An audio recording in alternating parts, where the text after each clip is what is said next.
Okay, so after a couple of hours of standing, put some extra water in, give it a quick swirl around, throw that water away just to rinse out, and then add some fresh water and put the peas to boil. This is the time when you can add the turmeric. It says saffron in the recipe, but if you haven't got that, turmeric will do just as well. As the peas boil, they do sometimes froth up, but don't worry about that because that will all get poured away at the end before we use them. And in terms of the herbs, how much you use depends on your own preference with taste. You can use powdered herbs as well, but I prefer to use fresh. I think it just gives a better flavour once you go to the next stage. The amount of time that you have to boil the peas depends on how long they soak for. Keep stirring them from time to time. If the water dries up a little bit, add a bit more. We're going to save this water for later for making curry and so on. Basically what you need to do is wait until the peas are soft.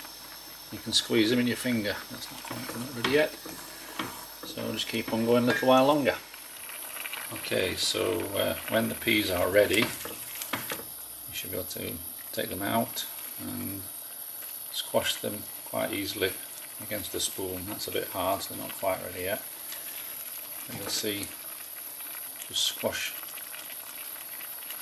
them quite easily against the spoon. And at that point they are ready to drain and allow to cool for a while. When you're going to drain the peas, just use a standard colander into a pot, collect the juice. Like I say, it can be saved for curries later, and if you're not cooking a curry today, just put it in a Ziploc bag and freeze it, ready for another day. So when the peas are ready, just take the pot, basically just pour them straight into the colander and let them drain out. Scrape the last few ones out and just leave them there to cool.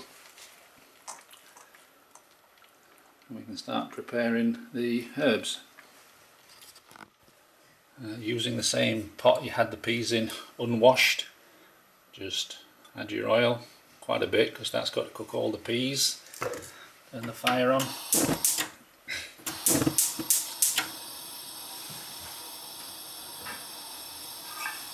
And put in your seasonings.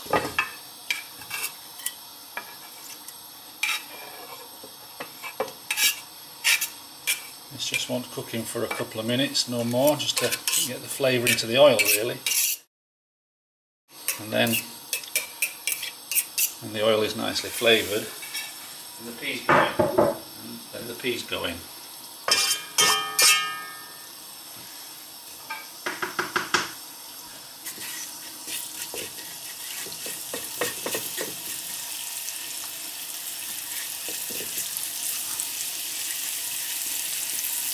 And the garlic will start to turn brown in a while, but we need to stop the cooking process before that happens, otherwise the flavour will change. Okay, so the garlic is just beginning to turn brown, so now we add the peas.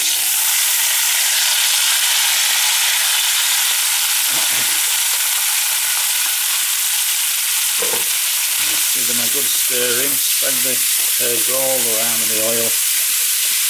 Now these are going to cook for probably about 5 minutes, and we'll keep stirring these all the time. This is helping them to dry out a bit, but also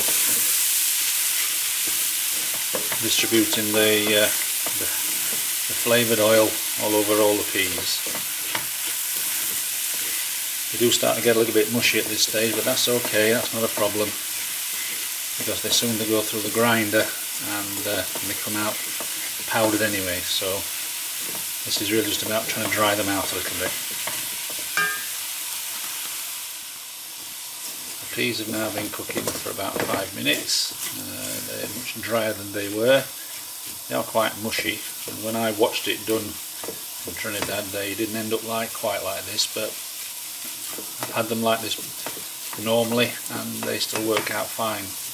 Still go through the grinder alright, and so this is not a problem. So these are about now ready, and I can switch the fire off and just spread them out a bit so they don't sweat, and just let them cool down.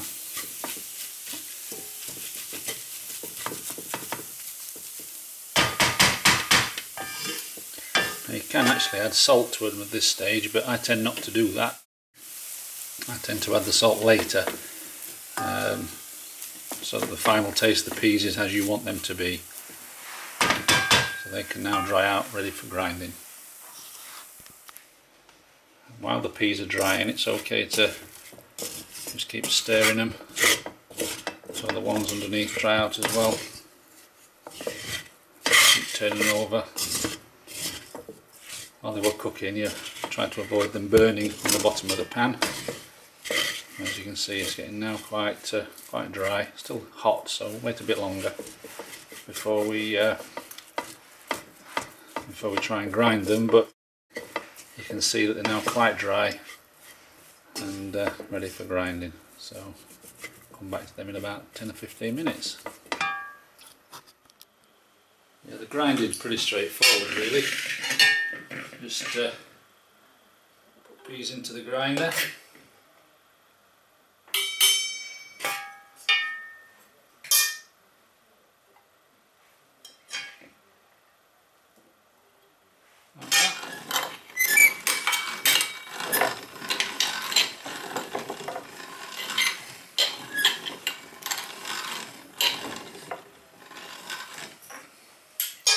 The peas are coming out still a little bit moist. It doesn't matter because they will continue to dry through the process, and when I've finished doing this bit, then in the end put them in the fridge overnight probably, until I'm ready to actually cook the roti skins.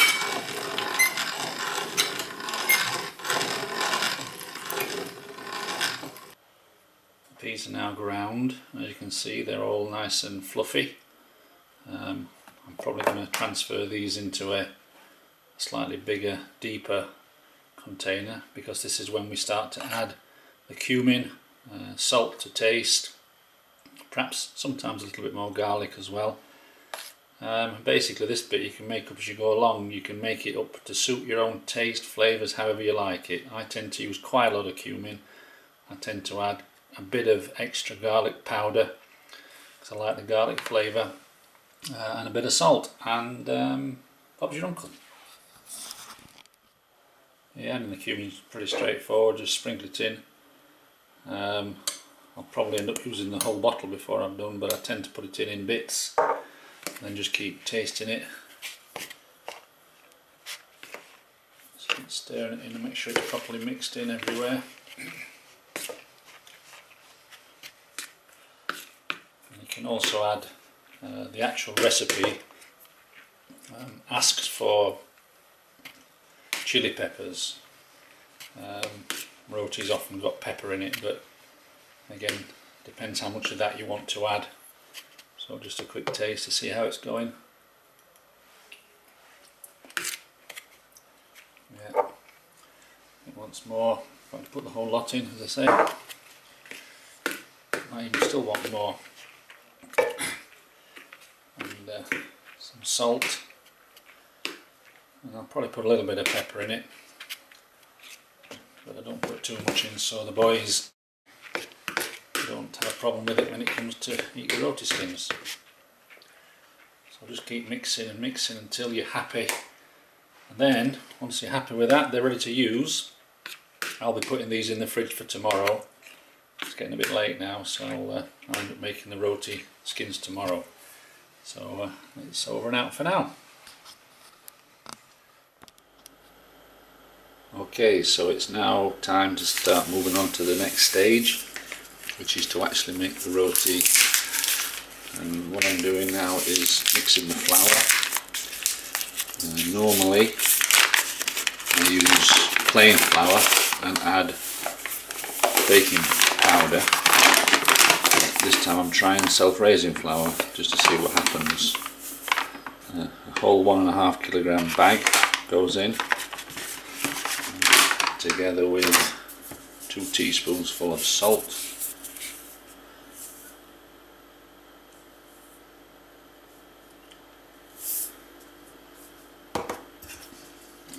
just mix together as thoroughly as you can, and then I'm going to start adding the water. Now the thing about the water is that you add it progressively. The recipe talks about up to 4 cups, 4 mugs, depends on the size of your mug, but you clearly want it to be soft but not too soft, so that when you make the roti they don't go flat. So let's see how we get on. And again, use cold water.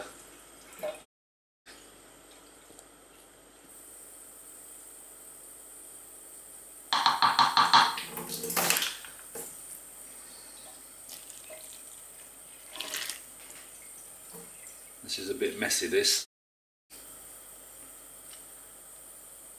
is the bit you get the kids to help with.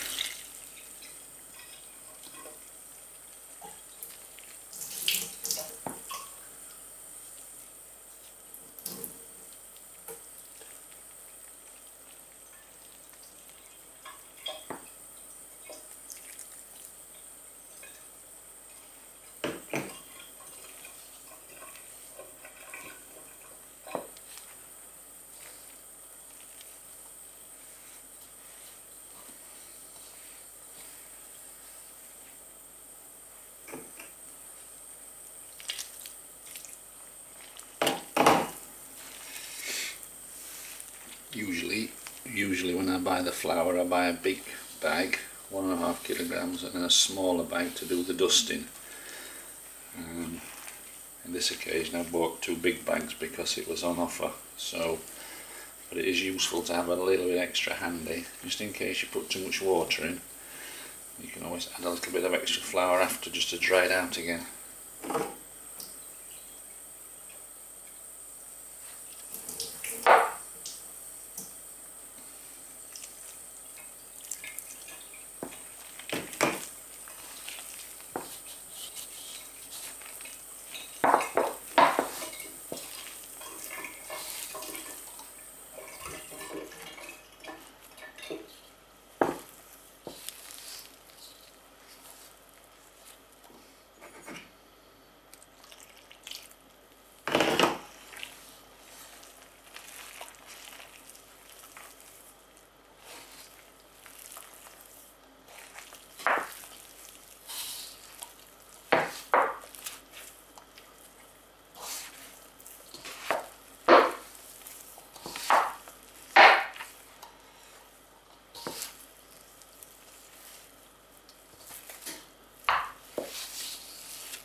I would say that feels a little bit wet. You can see it's just falling a little bit, but I can probably manage with that.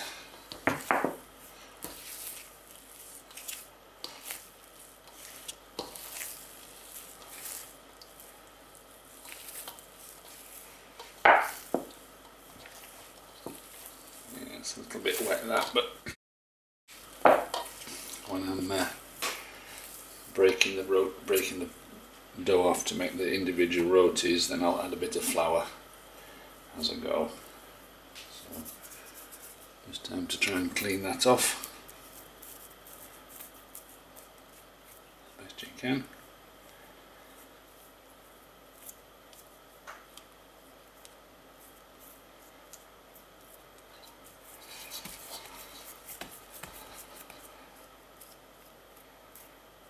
So we're now just about ready to start making the individual roti skins.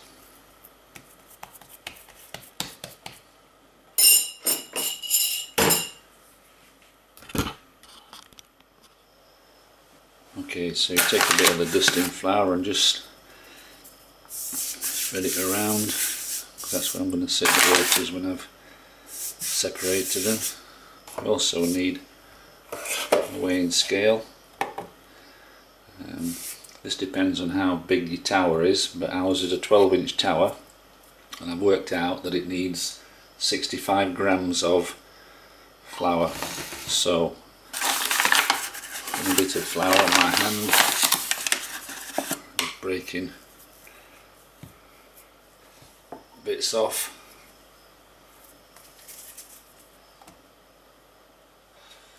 That's 74, 72.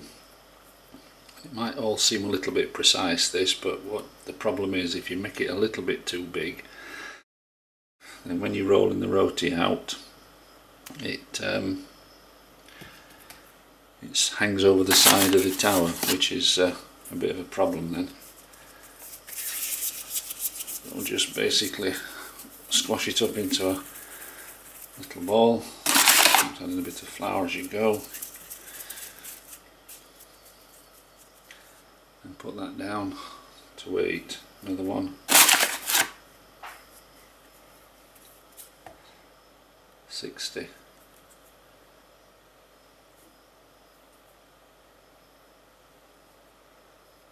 65.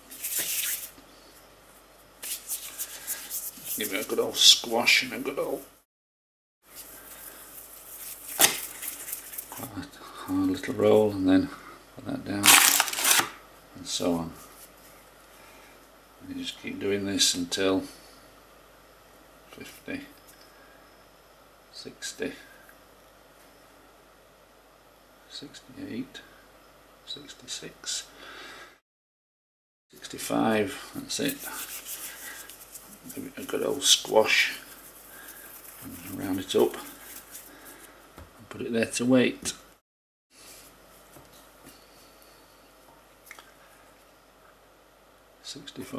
You see, you soon get the hang of this. Putting quite a bit of pressure on as I'm rolling that, just to make sure everything's all nice and evenly mixed. Get your hands floured up, stop them sticking. 54, 60,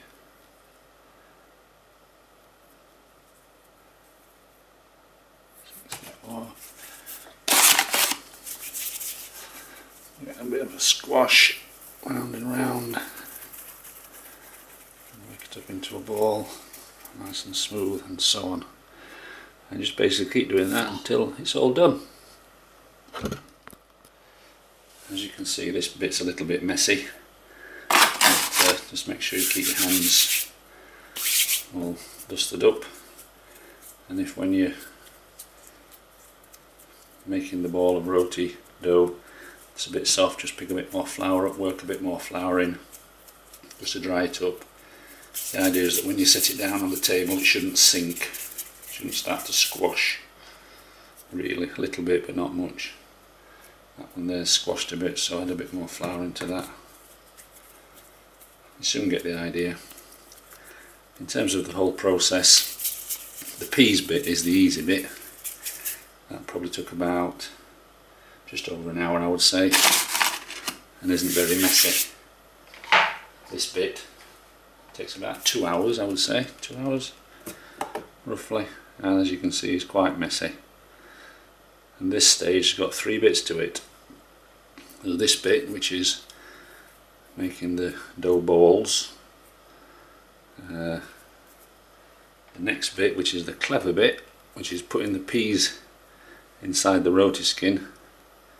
And the final bit is the actual cooking, which again is not bad. It's got to be on your toes. This one's a bit soft, so if I make that into a ball and just put it down there, you'll see that it's sagging, so that wants a bit more flour. Work that in so all the flour gets moist, and you soon get the hang of that once it's stiffened up a little bit. Still a bit soft. This is just the end of the dough in the bottom of the basin.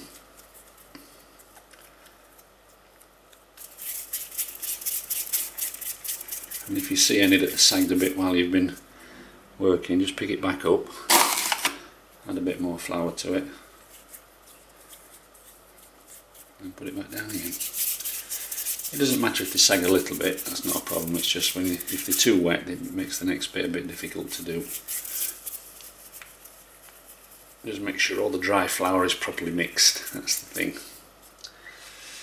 And we've nearly finished this stage now, probably only, I think maybe 2 or 3 more to do. And you might find your very last one is just a little diddy one, but that's alright. That probably won't last long after cooking. That one will get eaten as a sample, just to see how well they've done. But as you can see, I've used self-raising flour this time, so that's a bit of an experiment. All being well, it'll work out alright. And the other point, I suppose, about the whole process, you can never go far wrong.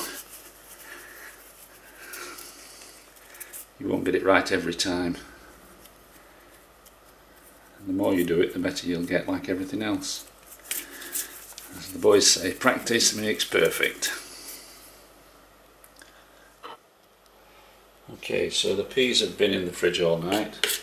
I'm just taking them out, let them air out a little bit. They are quite powdery, but they're still quite moist. If you get them, and you can see that squeezing them, they'll still stick together, which is what you want. In fact, if these dry out through the process, you can always add a little bit of water carefully. So they're ready to go. Okay, so this is the clever bit. Basically, take the dough ball and keeping your hands pretty well dusted, start by going around the edge using your left thumb till the edge is nice and thin, and then start using the right thumb a bit more. I keep spinning it and spinning it. Now using both hands to get it nice and even. The aim is to get it as even as you can, because that will help with rolling right later. And you end up with something that looks a bit like half a tennis ball. And you put 1 spoon of peas, 2nd spoon of peas, pushing it in best you can. And the idea is to keep it away from the edge if possible. Doesn't matter if you don't, but it just helps it stick together. See, I'm now sticking it together. Push it in to keep the edges clean, and then just give it a final twist to join it all up. And then one last little roll, nice and firmed up. And that's a roti dough ball full of peas ready to roll. Show you that again. Get the little dough ball around the edge with the left thumb between the fingers and squeeze the edge pretty thin. Nice and even, then transfer your weight onto the right thumb, and then both fingers helping each other, then both hands, until you end up with a tennis ball, half a tennis ball. Now if the flour's drying out a bit, you can dab a little bit of oil onto the skins just to stop them drying out. I guess this just helps, again, stop them getting a bit hard when you cook them. I should have been doing this as I was going actually, but it's better to keep them moist as you go through making them, rather than do it now, because some of these are going to be on the fire in a few minutes. But anyway, and this little brush I'm using is one of these silicone ones, perfect for the process, as you'll see. We used to use a normal pastry brush, but when you're putting oil onto the tower, which is hot, it burns it, whereas this doesn't get affected by temperature, so it's ideal for the job. So just have a little bit of oil onto them just to stop them drying out, as I say.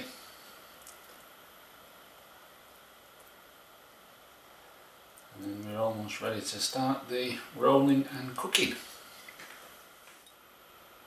Okay, just a quick look at the setup on the cooker. You don't have to bother with the aluminium foil. I just do that to sort of help keep the mess, because when you're slopping oil around it does get a bit messy. So basically we're going to roll there and then we're going to cook there. So I'm going to show you the rolling bit first and then on to the cooking. Okay, rolling's pretty straightforward. Just need a rolling pin. Let's keep it pretty well dusted. Take your first roti, and what I do is I start out by just helping it get its shape using the palm of my hand. This gives you a chance to get it round, because you can already see it's beginning to go out of shape, and that's what they do. And that's because the thickness of the roti wasn't quite, and there's a bit of an air bubble there as well. Try and keep as much of the powder off as you can. Keep it dusted, so you don't want it to stick. Okay, so then you just start to roll and you push the air bubbles to the edge and basically try and pop them out.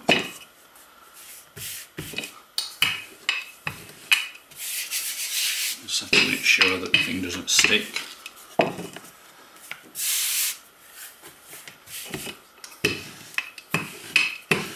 You can see it's like, at this stage, it's still quite elastic, but eventually that elasticity goes and it won't stretch anymore, and that's more or less it. Now as you see that, you can see around the edge we've got white flour where no peas are. The whole middle of the roti is now covered with peas, and I like to roll it as thin as I can possibly roll it. You can see the peas coming through nicely, so that's now ready to cook. Okay, so the tower's on a fairly low heat. It wants to be hot. It's difficult to tell you how hot, you just have to trial and error. You get it nice and hot, and for each roti skin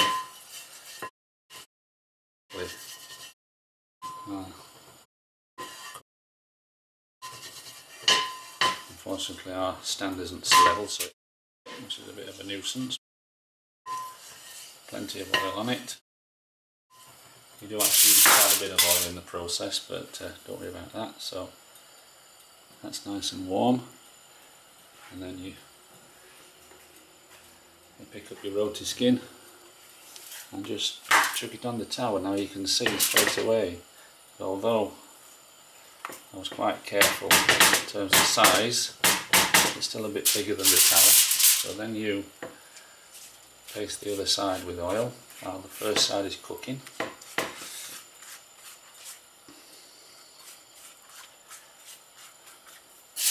as soon as you've done that, you flip it over. It doesn't take long, it's very thin, so it doesn't take long to do. This one's splitting up a little bit, but as I say, it doesn't matter.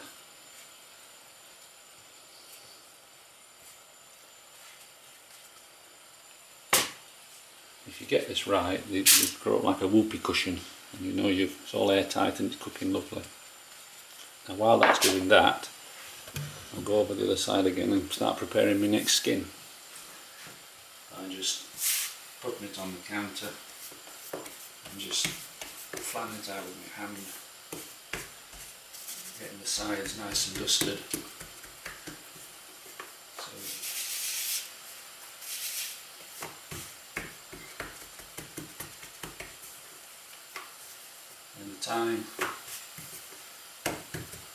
In the time it's taken me to do that, the other side of the skin will be cooked.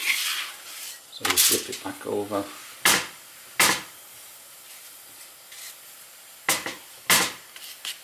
So that now has been pretty nearly cooked. Doesn't take very long.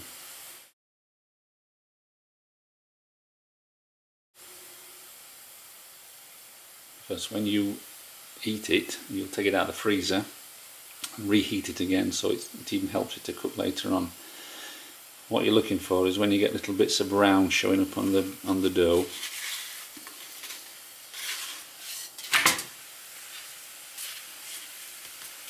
So you can see this is not a particularly good one because we've split it and it's got in a bit of a mess, but never mind. Perhaps we could do with a bit more heat.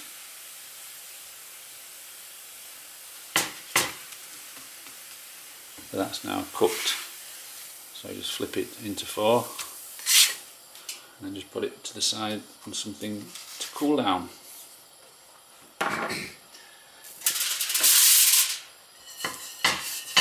Oil the tower up for the next one.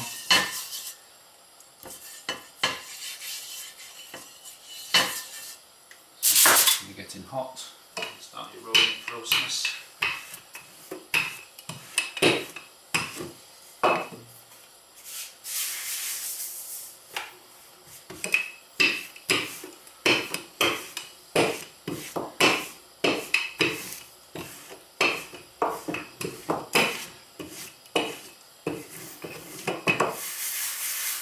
Once it stops stretching, you know it's rolled. It's a bit better size wise. As you can see, it's not round, but not far off. While the other side is cooking, face the top side, quite generous with the oil. That's had 10 or 15 seconds. You can see it's starting to swell, which is good. Flip it over, and while that side's cooking, you get your next one.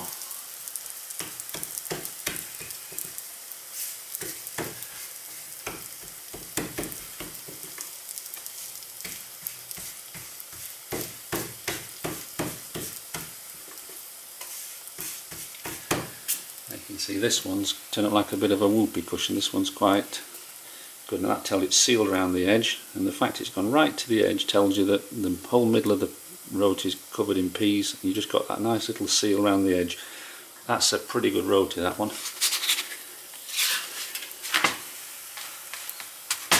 And again, I've left that a little bit long. It's just starting to go a little bit brown, which means it's crispy, so I'm just going to turn the fire down a little bit.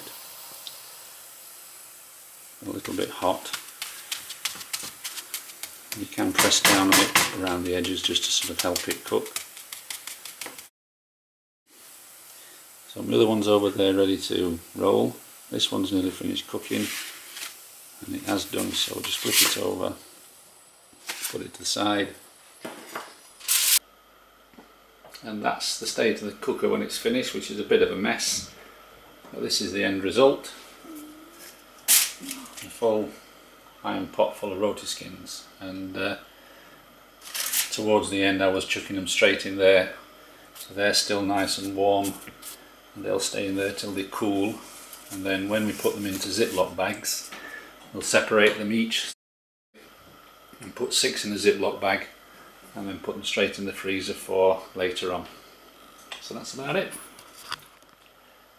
That whole process this morning's taken about 3 hours, I would think. So it's quite a long job, that second stage, but we have now 40 roti in there, and as with all good cooking sessions, I shall be sampling one of those very shortly, and I'll let you know how we get on. So happy roti making.